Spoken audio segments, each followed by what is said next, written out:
மற்றும் ஒரு அண்மை செய்தி.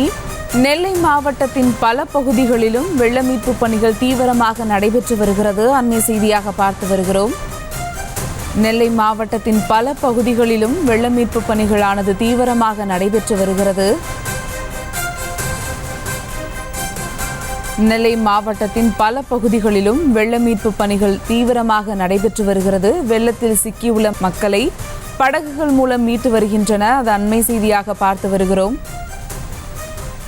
வெள்ளத்தில் சிக்கியுள்ள மக்களை படகுகள் மூலம் மீட்பு பணியினர் மீட்டு வருகின்றனர். அதன் அண்மை செய்தியாக பார்த்து வருகிறோம். நெல்லை மாவட்டத்தின் பல பகுதிகளிலும் வெள்ள மீட்பு பணிகள் தீவிரமாக நடைபெற்று வருகிறது.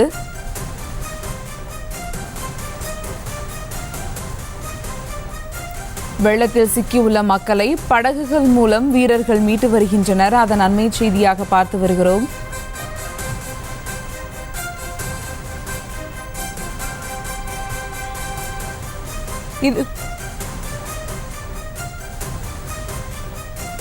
இது குறித்த கூடுதல் விவரங்களோடு இணைகிறார் எமது செய்தியாளர் மதியழகன். வணக்கம் மதியழகன், விவரங்கள்.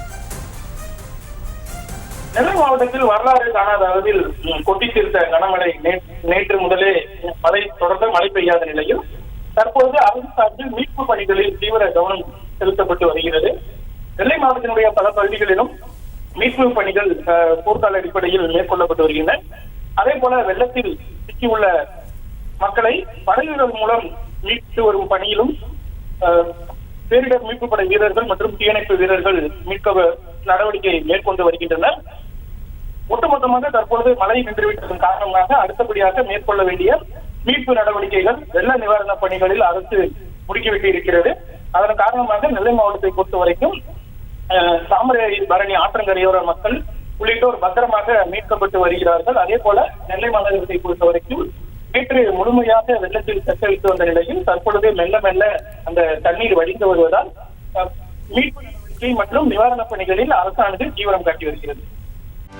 செய்திகளை உடனுக்குடனும் துல்லியமாகவும் தெரிந்து கொள்ள சப்ஸ்கிரைப் பண்ணுங்க.